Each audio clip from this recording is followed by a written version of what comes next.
الحمد لله نحمده ونستعينه ونستغفره ونؤمن به ونتوكل عليه ونعوذ بالله من شرور أنفسنا ومن سيئات أعمالنا من يهده الله فلا مضل له ومن يضلله فلا هادي له ونشهد أن لا إله إلا الله وحده لا شريك له ونشهد أن محمدا عبده ورسوله صلى الله عليه وسلم أما بعد فأعوذ بالله من الشيطان الرجيم بسم الله الرحمن الرحيم قل هو الذي أنشأكم وجعل لكم السمع والأبصار والأفئدة قليلا ما تشكرون وقال الله تعالى في آية أخرى ولقد ذرأنا لجهنم كثيرا من الجن والإنس لهم قلوب لا يفقهون بها ولهم أعين لا يبصرون بها ولهم آذان لا يسمعون بها أولئك كالأنعام بل هم أضل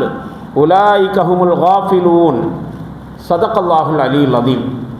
அகில உலகையும் படைத்து பரிபாலித்து ரட்சிக்கும் அல்லாஹுவுக்கே எல்லா புகழும் உரித்தானது.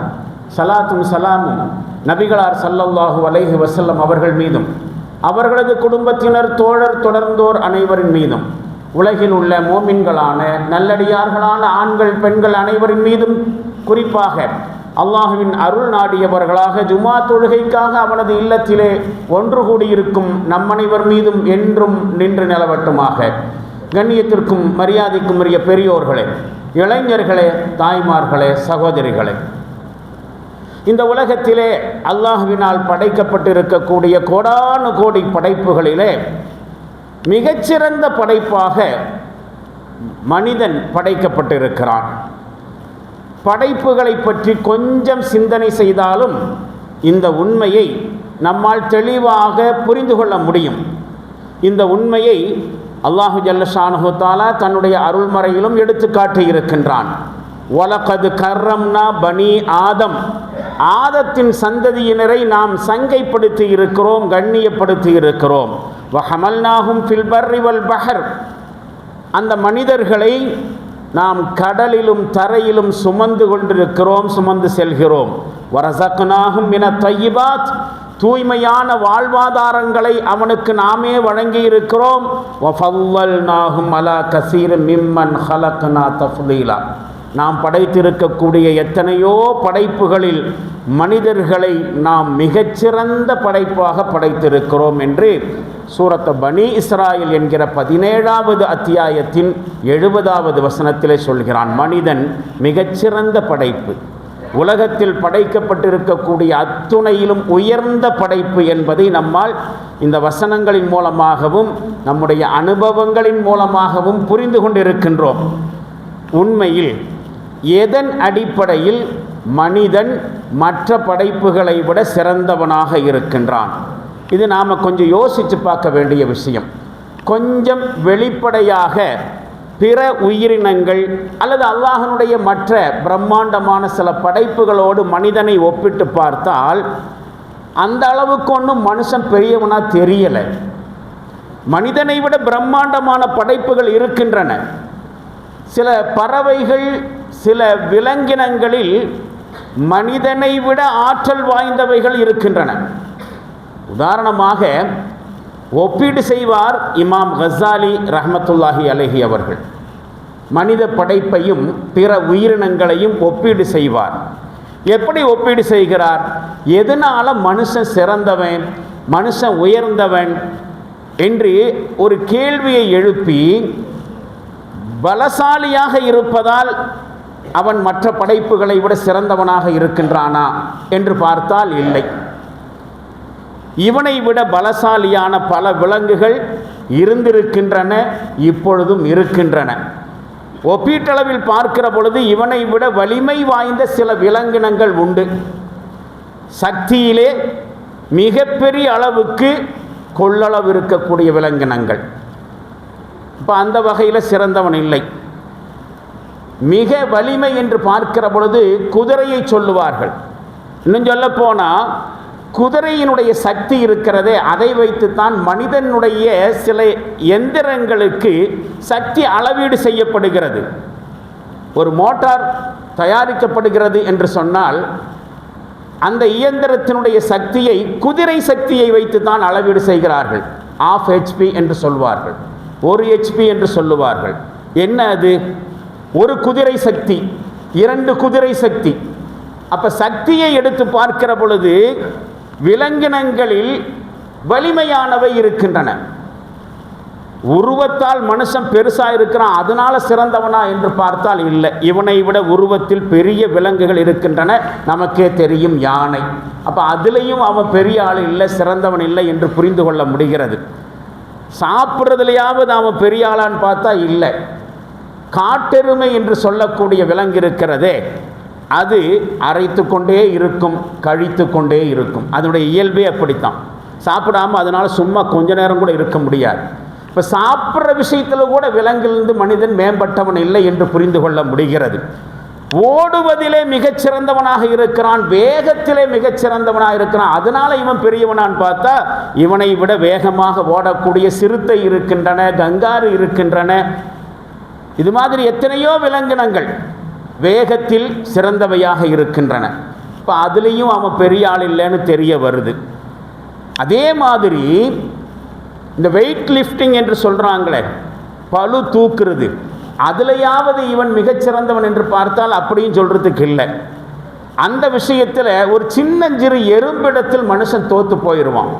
இந்த எறும்பு இருக்கிறதே, அது தன்னுடைய உடல் எடையை விட 20 மடங்கு எடையை சர்வசாதாரணமாக தூக்கி செல்லும்.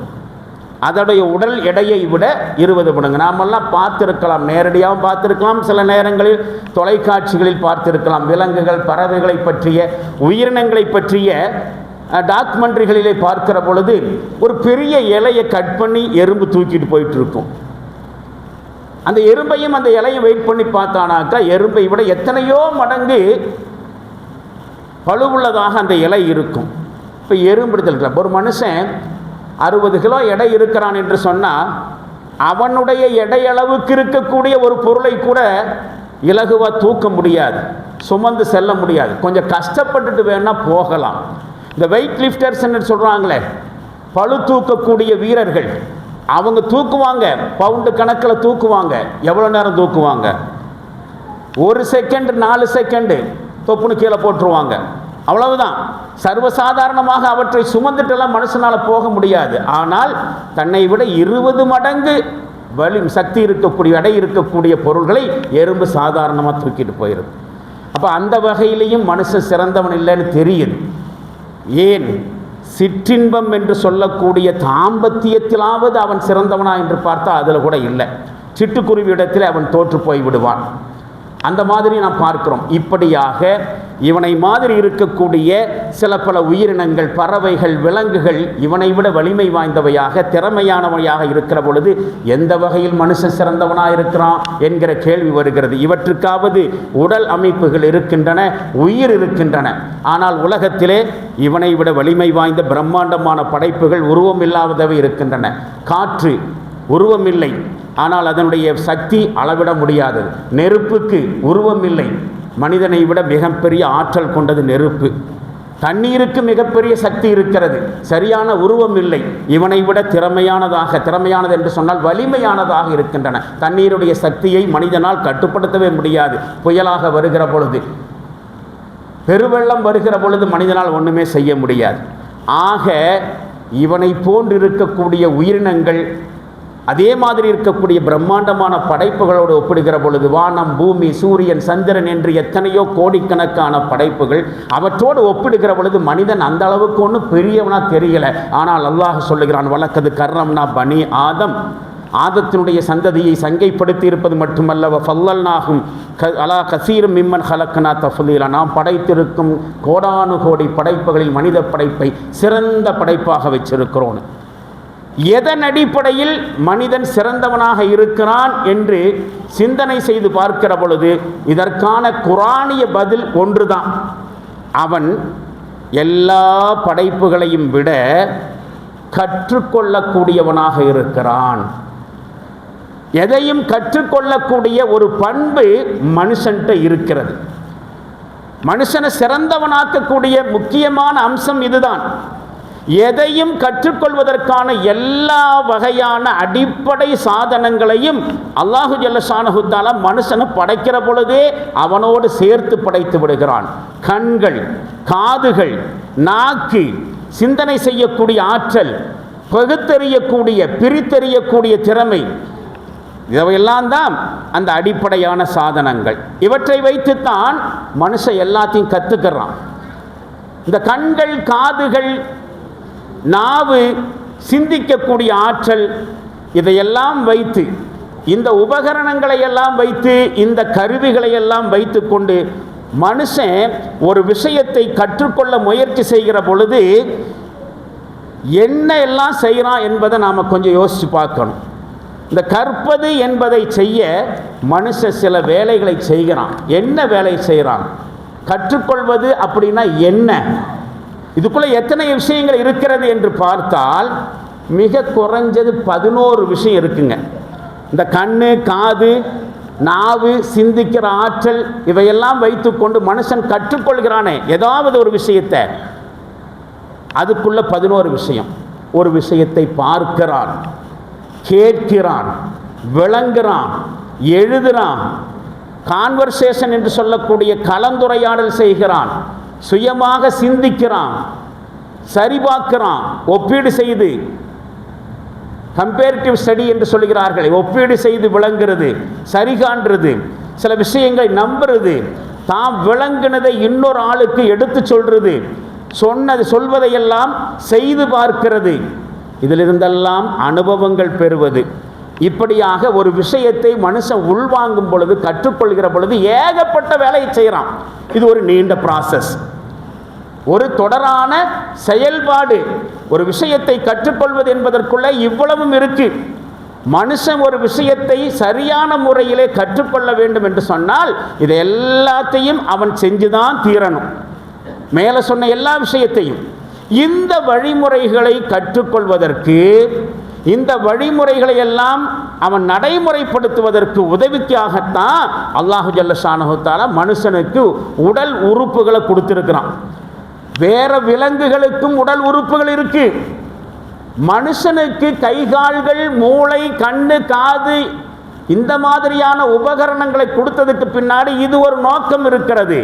அதை அல்லாஹு ஜல்லஷானஹு தஆலா 67வது அத்தியாயத்தில் 22வது வசனத்தில் இப்படி சொல்லுகிறான். குல், நபியே சொல்லுங்கள், ஹுவல்லதி அன்ஷாக்கும், அவன் தான் உங்களை படைச்சான். வஜஅல லக்குமுஸ் ஸம்அ, அவன் கேட்கிற ஆற்றலை உங்களுக்கு வைத்தான், உங்களுக்குள் வைத்தான். வல் அப்சார, எதையும் பார்க்கிற திறனையும் உங்களுக்குள் அமைத்தான். வல் அஃஇதா, சிந்திக்கக்கூடிய ஆற்றலையும் உங்களுக்குள் அமைக்கிறான். கலீலம்மா தஷ்குரூன், ஆனாலும் இந்த அருட்கொடைகளுக்காக வேண்டி உங்களிலே மிக குறைவானவர்கள் தான் அவனுக்கு நன்றி செலுத்துகிறீர்கள். அப்படி பார்க்கிற சமயத்தில் இந்த உபகரணங்களை பயன்படுத்துறதுல நாம் என்ன பண்ணிட்டு இருக்கிறோம், இது மட்டும் நமக்கு இல்லாமல் போனாக்கா நம்முடைய வாழ்க்கை எப்படி இருக்கும் என்பதெல்லாம் யோசித்து பார்த்து அல்லாஹ்வுக்கு நன்றி செலுத்தக்கூடியது நம்மள்கிட்ட குறைவாகத்தான் இருக்குது. நன்றி செலுத்துறது இல்லை. இன்னும் சொல்ல போனால் நன்றி செலுத்தணும்னு சொன்னால் இதை பற்றி யோசித்து பார்க்கணுமே. இந்த கண்ணு, காது இவற்றையெல்லாம் பயன்படுத்துகிற பொழுது இதெல்லாம் இல்லாமல் போயிருந்தால் நம்ம வாழ்க்கை எப்படி இருந்திருக்கும்னு ஒரு யோசித்து பார்க்கறது இல்லை. இது இல்லாதவர்கள் எவ்வளவு சிரமப்பட்டு கொண்டு இருக்கிறார்கள் என்பதை பார்த்து நமக்கு இது எவ்வளவு அருள்கொடையாக தரப்பட்டிருக்கிறது, அல்லாஹ்வுக்கே நன்றி என்று யாரும் சொல்றதில்லை. கண் இல்லாதவர்கள், காது கேட்க இயலாதவர்கள், பேச முடியாதவர்கள், புத்தி சுவாதீனம் இல்லாதவர்கள், ஊனமுற்றவர்கள், இவர்களை எல்லாம் பார்க்கிற பொழுது கடந்து போகிறோம். சர்வசாதாரணமாக அவர்களை கடந்து விடுகிறோம். அவங்களை பற்றி யோசிக்கிறது இல்லை. அவர்களுக்கு அது இல்லாதனால அவர்களுடைய வாழ்க்கை முறை எப்படி இருக்கிறது, இதெல்லாம் நமக்கு இருக்கிறனால நம்முடைய வாழ்க்கை முறை எப்படி இருக்கிறது என்பதை பற்றி எல்லாம் யோசிக்கிறதே இல்லை. யோசிச்சாத்தானே இதற்காக வேண்டி அல்லாஹ்வுக்கு நன்றி செலுத்துவது. அல்லாஹ் இப்படி சொல்லுகிறான். நான் இதையெல்லாம் சொல்லி வருவதற்கு பின்னால் மிக முக்கியமான காரணம் இருக்கிறது. அதுதான் இந்த ஜும்மா உரையினுடைய கிளைமாக்ஸ். அந்த கிளைமாக்ஸை உங்கள்கிட்ட விட்டுட்டு நான் ஜும்மா உரையை நிறைவு செய்து விடுவேன். சிந்திப்பதற்காக வேண்டி மிக நீண்டதாக இருக்கிறது. ஒரு உரையே முழுநீர பீடிகையாகத்தான் இருக்க போகிறது. உண்மையில் இந்த கண்ணு, காது, நாக்கு, கைகள், கால்கள், சிந்திக்கக்கூடிய சக்தி, பகுத்துணர்வக்கூடிய ஆற்றல், இதெல்லாம் மேலே சொன்ன கற்பது என்கிற வேலைக்கு பயன்படுகிற நேரத்தில் இதையெல்லாம் வச்சு தான் மனுஷன் இந்த பிரபஞ்சம் என்று சொல்லக்கூடிய அல்லாஹ்வுடைய இந்த படைப்பு இருக்கிறதே அதனுடைய கதாநாயகனாக ஹீரோவாக ஆகிறான். அது ஒரு முக்கியமான விஷயம். கற்றுக்கொள்வதற்காக வேண்டி கண்ணு காது எல்லாத்தையும் பயன்படுத்துகிறான். இதை பயன்படுத்தி தான் கற்றுக்கொள்கிறான். அதே நேரத்தில் சரியான முறையில் இவற்றை பயன்படுத்துவதன் மூலமாக இந்த பிரபஞ்சத்தினுடைய ஹீரோவாகவே அவனை ஆக்குகிற விஷயமும் இந்த கண்ணும் காது மூக்கு எல்லாம் தான். யோசித்து பார்க்க வேண்டும். மனுஷனை இந்த பிரபஞ்சத்தினுடைய கதாநாயகனாக ஆக்குற அளவுக்கு இது எப்படிப்பட்டது? இந்த அருட்கொடைகள் அதுக்காக வேண்டித்தான் பயன்படணும் அப்படின்னு அல்லாஹ் எதிர்பார்க்குறான். நீ இந்த உலகத்தினுடைய ஹீரோவாகணும்ப்பா, இந்த பிரபஞ்சத்தினுடைய கதாநாயகனாக ஆகணும். அதுக்காக வேண்டித்தான் உனக்கு கண்ணுங்காதும், அதுக்காக வேண்டித்தான் தர்றேன். இதை அதுக்காக வேண்டி பயன்படுத்த வேண்டும் என்று அல்லாஹ் எதிர்பார்க்கிறான். ஏன் தெரியுமா? உயிரோடு இருக்கிறதுங்கிறது வேற, வாழ்றதுங்கிறது வேற. உயிரோடு இருக்கிறதுங்கிறது வேற, வாழ்வது என்பது வேற. எப்படி புரிஞ்சுக்கலாம்? கோமா ஸ்டேஜில் இருக்கக்கூடியவரும் உயிரோடு தான் இருக்கிறார், ஆனால் அவர் வாழ்ந்துட்டு இருக்கிறாருன்னு நம்ம சொல்ல முடியாது. இப்போ உயிரோடு இருக்கிறதுங்கிறது வேற, வாழ்வது என்பது வேற. அதே மாதிரி இந்த கண்ணு காது கைகள் மூளை இதயம் இவற்றோடெல்லாம் பிறக்கிறதுங்கிறது வேற, இவற்றையெல்லாம் பயன்படுத்தி மனுஷனாகிறதுங்கிறது வேற. இதெல்லாம் வச்சுக்கிட்டு அல்லாஹ் பிறந்துருவான். பாருங்களேன், உலகத்தில் அல்லாஹ்வினால் படைக்கப்பட்ட எந்த விலங்குகள், எந்த மிருகங்கள், எந்த பறவைகளில் கண்ணு காது மூளை இதெல்லாம் இல்லாமல் இருக்கு? நமக்கு மாதிரி அவற்றுக்கும் இருக்கத்தான் செய்யுது. இந்த உடல் உறுப்புகளெல்லாம் அந்த விலங்குகள் பறவைகள் மிருகங்களிடத்தில் இருக்கிறனாலேயே அதை மனுஷன்னு யாராவது சொல்ல முடியுமா? சொல்கிறோமா? அதுக்கும் கண்ணு காதெல்லாம் இருக்கு, ஆனாலும் அதனை ஆடு மாடு விலங்கு மிருகம் பறவை இப்படித்தான் சொல்கிறோம். மனுஷன்னு அதில் நம்ம ஒத்துக்க மாட்டோம். ஏன் என்று கேட்டால் அந்த மிருகங்கள் பறவைகள் விலங்குகள் எல்லாம் அந்த மாதிரியான கண்ணு காது மூக்கு இது மாதிரியான உடல் உறுப்புகளை எதற்காக வேண்டி பயன்படுத்துகின்றன? இந்த உலகத்தில் உசுறு வாழணும், அவ்வளவுதான் அதனுடைய நோக்கம். தீனி எங்கே கிடைக்கும் அதை பார்த்து சாப்பிடணும். அந்த சாப்பிட்றதுக்கு அதிகபட்சமாக அதனுடைய மூளையை பயன்படுத்தும். அதனுடைய மூளையை பயன்படுத்துறதுல அதை தாண்டி வேற நோக்கம் இல்லை, சாப்பிடணும். அதே மாதிரி சிற்றின்பம், தன்னுடைய உடல் இச்சையை தணித்துக் கொள்வதற்காக வேண்டி அதனுடைய உடல் உறுப்புகளை பயன்படுத்தும். ஆனால் மனுஷன் அந்த மாதிரியான நோக்கங்களை எல்லாம் தாண்டி இந்த கண்ணு காது இவற்றையெல்லாம் வைத்து தானே கற்றுக்கொள்கிறான். புது புது விஷயங்களை எல்லாம் கற்றுக்கொள்கிறான். இந்த கற்றுக்கொள்ளுதல் என்கிற இந்த திறன் விலங்குகள்கிட்ட இல்லை. சில பயிற்சிகளை கடுமையாக முயற்சி செய்கிற பொழுது மனுஷன் செய்கிற மாதிரி சில வேலைகளை அல்லது அது மாதிரி எல்லாம் சில வேலைகளை சில விலங்குகள் செய்யலாம் கடுமையான பயிற்சியின் மூலமாக. அப்படியே செஞ்சாலும் அவை மிருகங்கள் தான், நாம மனுஷங்கள் தான். தமிழ் சான்றோர்கள் சொல்லக்கூடிய செய்தி ஒன்று உண்டு. அரிது அரிது மானிடராய் பிறத்தல் அரிது, அதனினும் அரிது கூன் குருடு செவிடு ஊனமின்றி பிறத்தல் அரிது என்று சொல்வார்கள். மனித படைப்பினுடைய சிறப்பை பற்றி சொல்கிற பொழுது மானிடராய் பிறப்பதற்கே மாதவம் செய்ய வேண்டும் அம்மா அப்படின்னு எல்லாம் சொல்லுவாங்க. இந்த அருட்கொடைகளை பயன்படுத்துறதுங்கிறது வேற, அவற்றையெல்லாம் அல்லாஹ் விரும்புகிற மாதிரி பயன்படுத்துறதுங்கிறது வேற. நம்முடைய தேவைக்காக வேண்டி கண்ணு காது மூக்குகளை பயன்படுத்துறதும் அல்லாஹ் எதுக்காக வேண்டி இதனை பயன்படுத்தணும்னு எதிர்பார்க்கிறானோ அதுக்காக வேண்டி பயன்படுத்துறதுங்கிறது வேற.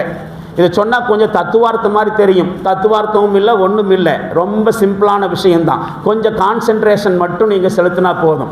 அதுக்கும் தக்க காரணம் இருக்கிறது. ஏன் இப்படி சொல்லுகிறேன் அப்படிங்கிறதுக்கு, இதையெல்லாம் பயன்படுத்தும் பொழுதுதான் அவன் மனுஷனாகிறான். இன்னும் சொல்ல போனால் இதையெல்லாம் அல்லாஹ் விரும்புகிற மாதிரி இந்த கண்ணு காது இவற்றை பயன்படுத்துகிற பொழுது அவன் மனிதர்களில் புனிதனாகவே மாறுகிறான்.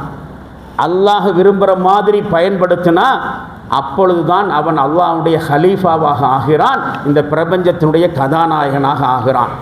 அல்லாஹ் விரும்புகிற வழியில் பயன்படுத்த தவறினால் எதுக்காக வேண்டி ஒரு மனுஷனுக்கு கண்ணு, காது, நாவு போன்ற சிந்திக்கிற ஆற்றல், மூளை, இதயம் எல்லாம் கொடுக்கப்படுகிறதோ அதெல்லாம் அல்லாஹ் விரும்புகிற மாதிரி யூஸ் பண்ணுறதுக்கு. அவன் விரும்புகிற மாதிரி இவற்றை யூஸ் பண்ணலேன்னு சொல்லி வச்சுக்குங்களேன், அல்லது அதை மிஸ்யூஸ் பண்ணுறோன்னு வச்சுக்குங்களேன். எதை பார்க்கக்கூடாதோ அதை பார்ப்பதற்காக கண்கள் பயன்படுகின்றன, எதை கேட்கக்கூடாதோ அதை கேட்பதற்காக காதுகள் பயன்படுகின்றன, எதை பேசக்கூடாதோ அதை பேசுவதற்காக நாக்கு பயன்படுகிறது, எதை பற்றி சிந்திக்கக்கூடாதோ அதிலே சிந்திக்கிறது மூளை. இப்படி இருந்துச்சுன்னா அவங்க அல்லாஹ்வுடைய பார்வையில் யார் தெரியுமா? எதுக்கு பயன்படுத்தணுமோ அதுக்கு பயன்படுத்தாம, எதுக்கு பயன்படுத்த கூடாதோ அதற்கு பயன்படுத்தினால் அவர்கள் அல்லாஹ்வுடைய பார்வையில் இப்படிப்பட்டவர்கள். இன்ன ஷர்ரத் தவாபி இந்தல்லாஹ், என்ன சொல்லுகிறான்? விலங்குகளிலேயே மிக கேடுகட்ட விலங்கு யார் தெரியுமா? அஸ்ஸும்முல் புக்முல்லதீன லா யஅகிலூன், சிந்திக்காத செவிட்டு ஊமையர்கள் என்கிறான். பிசிக்கலாக ஊமையராக இருக்கக்கூடியவர்களோ, பிசிக்கலாக செவிடர்களாக இருக்கக்கூடியவர்களோ அல்ல. சிந்திக்காதவர்கள் எவரோ அவர்கள் செவிடர்கள், அவர்கள் ஊமையர்கள். இப்படிப்பட்டவர்கள் தான் விலங்குகளிலேயே படுமோசமான விலங்கு என்று அல்லாஹ் சொல்றான். மனுஷனாவே அல்லாஹ் மதிக்கிறது இல்லை. மனுஷனை அல்லாஹ் தான் படைச்சான், மனுஷனை அல்லாஹ் தான் சிறப்பித்து வைக்கிறான். ஆனால் எப்பொழுது அவன் சிறந்தவனாகிறான்? இவை பயன்படுத்தப்பட வேண்டும், அல்லாஹ் விரும்பின மாதிரி பயன்படுத்தணும். சிந்திக்காமல் இவற்றை வெறுமனே விலங்குகளைப் போல பயன்படுத்தினால் இவர்கள் விலங்கிலும் கீழானவர்கள் என்று அல்லாஹ் சொல்லுவான். 8வது அத்தியாயத்தில் 22வது வசனம். அப்ப இந்த கேட்கக்கூடிய திறன், பேசக்கூடிய ஆற்றல், சிந்திக்கக்கூடிய சக்தி, இவைகளை எல்லாம் சரியாக பயன்படுத்தாதவர்களை பற்றி அல்லாஹ்வுடைய பார்வை இது. இந்த உலகத்தில் இவர்கள் தான் அல்லாஹ்வுடைய பார்வையில் மிக கொடிய கேடுகட்ட மிருகங்கள். நாய், பன்றியை பற்றி நம்முடைய எண்ணம் எப்படிப்பட்டது? நாய், பன்றி சொன்னாலே ஷஹாதத்து கலிமா சொல்லி வாயை கழுவு என்று சொல்லுகிற அளவுக்கு மனித இயல்பு, குறிப்பாக ஈமானிய இயல்பு அவற்றை வெறுக்கிறது. இது உலகத்தில் இவர்களுடைய நிலை. அல்லாஹ்வுடைய பார்வையில் இவர்கள் கேடுகட்டவர்கள், விலங்குகள். அப்படின்னா நாய், பன்றியை விடவும் கேவலமானவர்கள், சிந்திக்காதவர்கள். உலகத்தில் இது இவர்களுடைய நிலைமைன்னு சொன்னால் மறுமையில் இவங்களுடைய நிலைமை என்ன? கொஞ்சம் யோசிச்சு பார்ப்போமா? ஒரு வசனத்தின் பின்னணியில் வலக்கது தரஅனா லி ஜஹன்னம கஸீரம் மினல் ஜின்னி வல் இன்சி, மனித இனத்திலும் ஜின்னிலத்திலும் ஏராளமானவர்களை நாங்கள் நரகத்திற்காக வேண்டியே படைச்சிருக்கிறோம். அல்லாஹ் இப்படி ஆரம்பிக்கிறான் ஒரு வசனத்தை. மனித இனத்திலும் ஜின்னினத்திலும் கணிசமான பேர்களை நரகத்துக்காக வேண்டியே படைச்சிருக்கிறேன் இப்படின்னு ஆரம்பிக்கிறான். என்ன பாவம் செஞ்சதுக்காக யோசிச்சு பார்க்கணுமல்ல? அவர்கள் ஆல்ரெடி நரகத்துக்காகவே படைக்கப்பட்டவர்கள். என்ன பாவம் செய்ததற்காக? ஷிர்க் என்று சொல்லக்கூடிய இணை வைத்ததுக்காக வேண்டியா? அல்லாஹ் இல்லை என்று அல்லாஹ்வை மறுத்ததுக்காக வேண்டியா? கொலை செய்ததற்காக வேண்டியா? கொள்ளையடித்ததற்காக வேண்டியா? விபச்சாரம் செய்ததற்காக வேண்டியா? அனாதையுடைய சொத்தை அபகரித்ததுனாலயா? தொழாதனாலயா? நோன்பு வைக்காதனாலயா? ஜகாத் கொடுக்காதனாலயா? ஹஜ் செய்யாதனாலயா? எதற்காக வேண்டி இவர்கள் முன்னமேயே நரகத்திற்குரியவராக அல்லாஹ்வினால் படைக்கப்பட்டிருக்கிறார்கள்?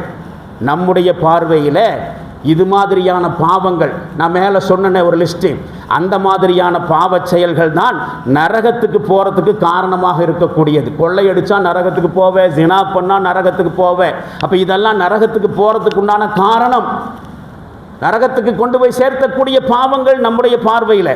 ஆனால் அல்லாஹு ஜல்ல ஷானஹு தஆலா இந்த வசனத்தில் நாம் நரகத்திற்குரியவர்களாகவே படைத்திருக்கிறோம் சில பேர்களை, மனித இனத்திலே ஜின்னினத்திலே கணிசமான பேர்களை படைத்திருக்கிறோம் சொல்றானே. எதற்காக வேண்டி தெரியுமா?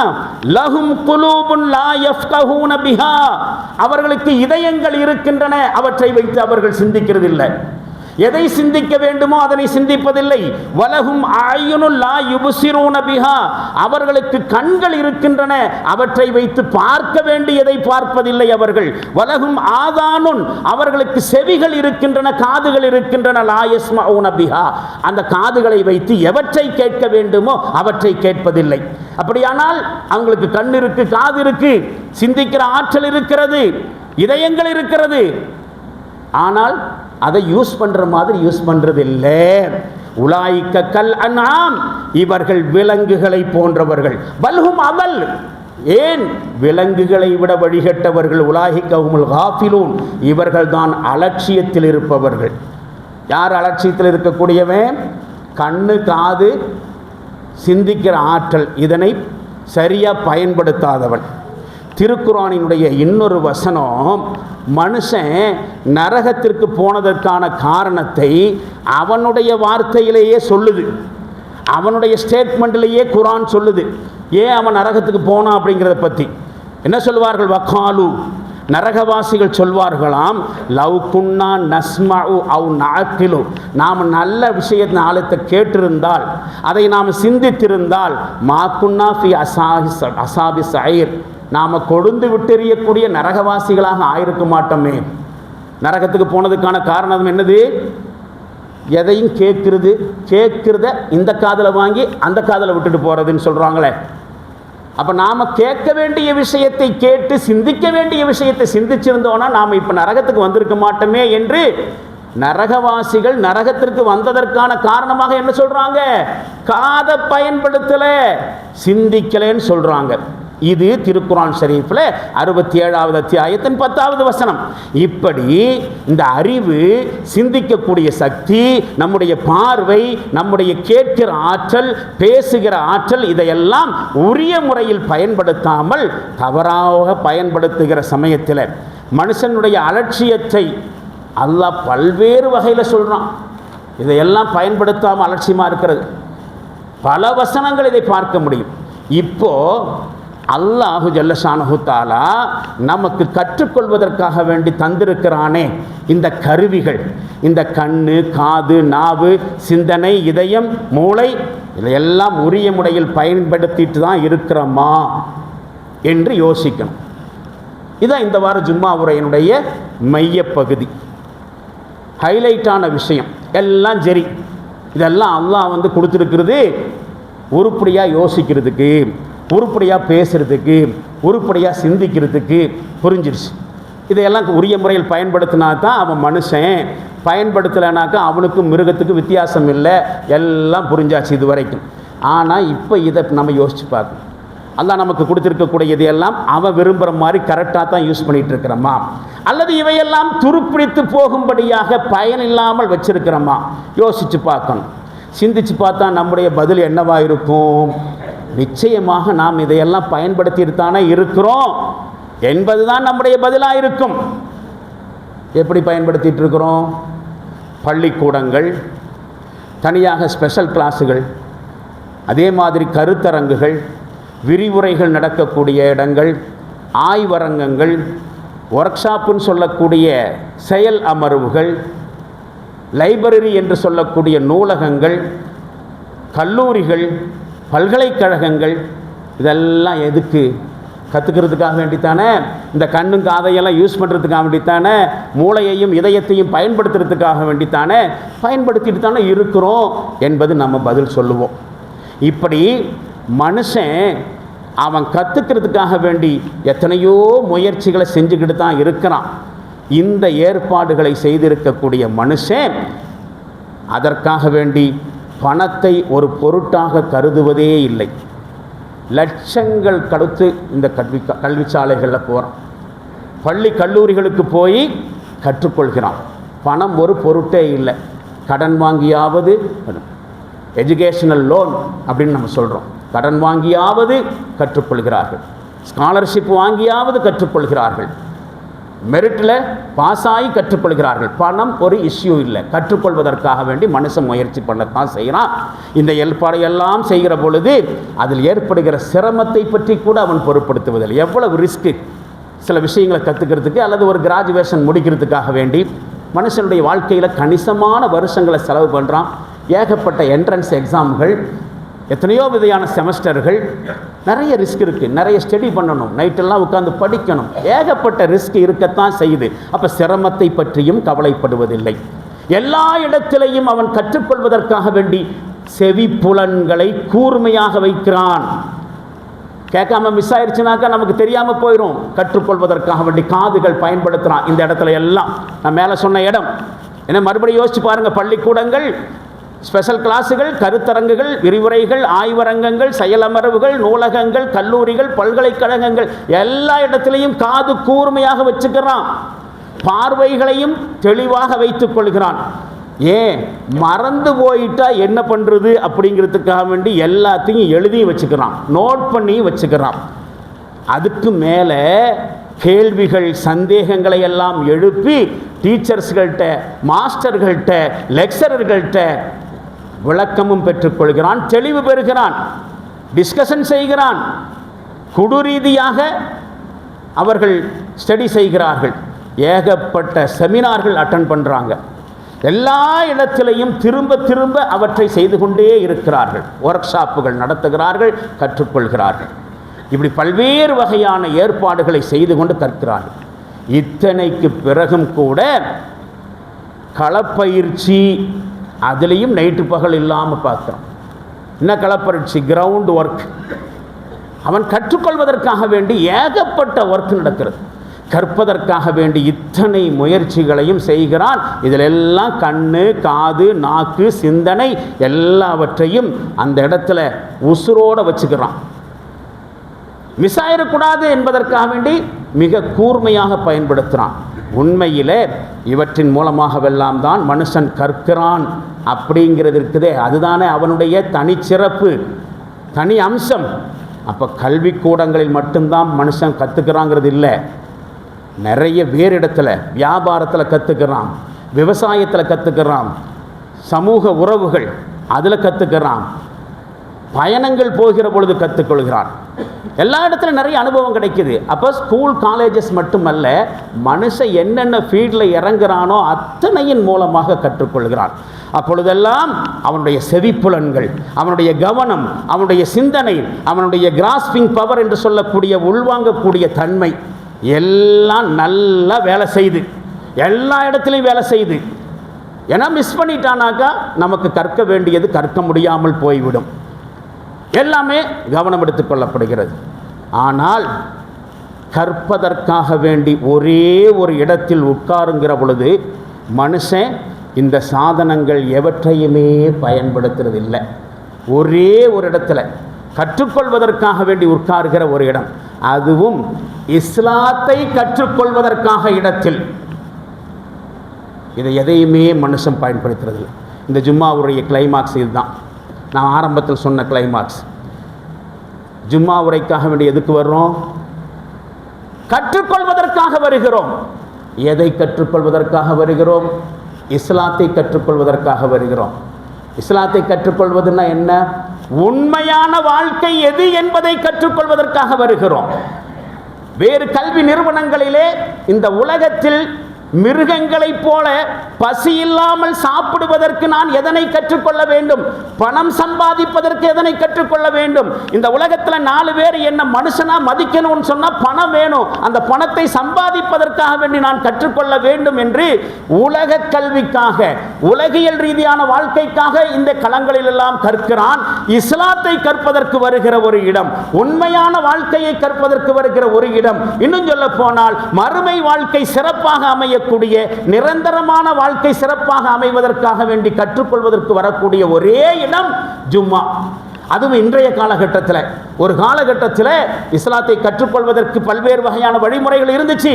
12 நாள் 15 நாள் பயான்கள் நடக்கும். அதற்கு கூட்டம் கூட்டமாக மக்கள் போவாங்க. இன்னைக்கு பெரும் போஸ்ட் அடித்து பெரும் விளம்பரம் செய்தாலும் கூட இஸ்லாமிய சப்ஜெக்டுகள் பேசக்கூடிய இடத்துல ஆள் கூட்டம் இல்லை. ஆனால் நோட்டீஸ் அடிக்காமலேயே வாலண்டரியாக வர்றோம். யாராக இருந்தாலும் சரி, ஐநேர தொழுகை தொழுகாதவனும் ஜும்மாவுக்கு வருகிறான். எதனால் வர்றான்? இங்க போனா 4 விஷயம் கிடைக்கும். இஸ்லாத்தை கற்றுக்கொள்ளலாம் என்று வருகிறான். இஸ்லாத்தை கற்றுக்கொள்ளக்கூடிய இந்த இடத்தில் மட்டும்தான் மனுஷன் காதுகளை பயன்படுத்துறதில்லை, பார்வையை பயன்படுத்துறதில்லை, சிந்திக்கிறதில்லை, கற்பதற்காக வேண்டி ஒரு இடம். இங்கே இந்த மாதிரியான எந்த ஏற்பாடும் இல்லாமல் வெறுங்கையை வீசிக்கொண்டு வருகிறான். அதே மாதிரி வெறும் இதயத்தோடு வெளியே போகிறான். பள்ளிவாசல் ஜும்மா குத்துபாக்களில், இஸ்லாமிய நிலையங்களில், பயான் படக்கூடிய இடத்துங்களில், இந்த மாதிரியான மார்க்கத்தை கற்றுக் கொடுக்கக்கூடிய இடங்களிலே நடைபெறக்கூடிய குத்துபாக்கள், சொற்பொழிவுகள், இவைகளுக்கெல்லாம் போயிட்டு வரக்கூடியவர்கள் அங்கு சொல்லப்படக்கூடிய விஷயங்களை ஒரு அறத்தூக்கத்தோட ஒரு காதில் கேட்டுட்டு மறுகாதால் வெளியேற்றி விட்டு சென்று விடுகிறார்கள். அதுக்கு அவங்கள மட்டும் குறை சொல்ல முடியாது. கொடுக்குற குத்துபாக்களும் தாளாட்டுற மாதிரி இருந்தால் என்ன பண்ணுறது? வெள்ளிக்கிழமை ஜும்மாவுக்காக வேண்டி தொழுதுட்டு வந்து அப்படியே ஃபேனுக்கு அடியில் ஏசியில் உட்கார்ந்தானாக்கா அஜரத்து பயான் பண்ணுறது சின்ன வயசில் அம்மா தாளாட்டுனது ஞாபகத்துக்கு வந்துடுது. அந்த மாதிரி ஒரு டியூனில் அஜரத்துமார்கள் பயான் செய்கிற பொழுது என்ன செய்வாங்க? அவங்களும் தூங்கிட்டு தான் போவாங்க. அவர்கள் மட்டும் நான் குற்றம் சொல்கிறது இல்லை. அப்போது கற்றுக்கொள்வதற்காக வரக்கூடிய இடத்துல வந்துட்டு வெறுமனே உட்கார்ந்துக்கிட்டு ஒரு காதில் கேட்டுட்டு ஒரு காதில் அறத்தூக்கத்தில் அப்படி கேட்டுட்டு போகக்கூடிய, அப்படியானால் இந்த மார்க்கம் எதற்கு? 7-8 வருஷங்கள் மதரசாக்களிலே கற்றுக்கொண்டு வெளியேறி வருகிறார்களே ஆலிம்கள், அவங்க எதையாவது பேசிட்டு போகிறதுக்கா இது? எதையாவது கேட்டுட்டு போகிறதுக்கா இது? இன்றைக்கி சமுதாயத்தில் பெரும்பான்மையான பள்ளிவாசலுடைய நிலைமை இதுதான். அன்பானவர்களை யோசித்து பார்க்க வேண்டும். சில பேர்கள் மார்க்கத்தை பேசிக்கொண்டிருக்கிறார்கள், சில பேர்கள் மார்க்கத்தை கேட்டுக்கொண்டிருக்கிறார்கள். நடைமுறைக்கு வர்ற மாதிரி இல்லை. ஒரு உதாரணம் சொல்கிறேன். இந்த திருமண சபைகளில் சில நேரங்களில் பயான் ஏற்பாடு பண்ணுவாங்க. இன்றைக்கி அதெல்லாம் ஒரு சோசியல் ஸ்டேட்டஸாகவும் ஒரு ட்ரெண்டாக மாறிடுச்சு. மண்டபங்களில் கல்யாணம் நடக்கும் பொழுது பயான் பண்ணுறதுக்கு அஜரத்துமார்கள் ஏற்பாடு பண்ணுவாங்க. சத்தியமாக சொல்லுங்கள், சாப்பாடு மனசுக்குள்ளே நிற்குமா? பயான் மனசில் நிற்குமா?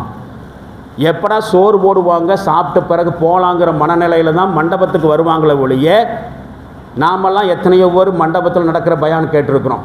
எத்தனை விஷயம் நம்ம மனசுக்குள்ளே பதிஞ்சிருக்குன்னு சொல்லுங்கள். பிரியாணியினுடைய வாசம் மனசில் தங்கின அளவுக்கு பயான் மனசில் நிற்கிறது இல்லைங்கிறது தான் யதார்த்தம். அது மாதிரி ஜும்மா உரைகள் நடந்து போயிடக்கூடாது, கடந்து போயிடக்கூடாது. இதுதான் விஷயம். என்னன்னு தெரியுமா? எல்லா இடத்திலையும் அல்லாஹ்வினால் சிறப்பாக வழங்கப்பட்டிருக்கக்கூடிய மனிதனுக்கே உரிய சிறப்பு அம்சமாக இருக்கக்கூடிய கண்ணு, காது, மூளை, இதயம், சிந்திக்கிற ஆற்றல், பகுத்தறியக்கூடிய ஆற்றல் எல்லாத்தையும் பயன்படுத்துகிறோமே, அந்த பயன்பாடு ஏன் ஜும்மா குத்துபாக்களில் வருவதில்லை என்கிற கேள்வியை உங்களுக்கு முன்னால் எடுத்து வைத்துவிட்டு இந்த வார ஜும்மா உரை நிறைவு செய்கிறேன். இதன் தொடர்ச்சியாக அரசியல் பின்னணியோடு வரும் வாரங்கள் சில செய்திகளை தெரிந்து கொள்வோம். தெரிந்து கொண்ட விஷயத்தின் அடிப்படையிலே செயல்படுவதற்கு அல்லாஹு ஜல்ல ஷானஹு தஆலா நம் அனைவர்களுக்கும் அருள் பாலிப்பானாக. வாஹிர் தாவானா அல்ஹம்துலில்லாஹி ரப்பில் ஆலமீன். பாரக்கல்லாஹு லனா வலக்கும் ஃபில் குர்ஆனில் அஸீம் வனஃபஅனா வ இய்யாக்கும் பில் ஆயாத்தி வذிக்ரில் ஹக்கீம். இன்னஹு தஆலா ஜவாதுன் கரீமும் மலிக்கும் பர்ரு ரഊஃபுர் ரஹீமுன் வ ரப்புன் ஹலீம்.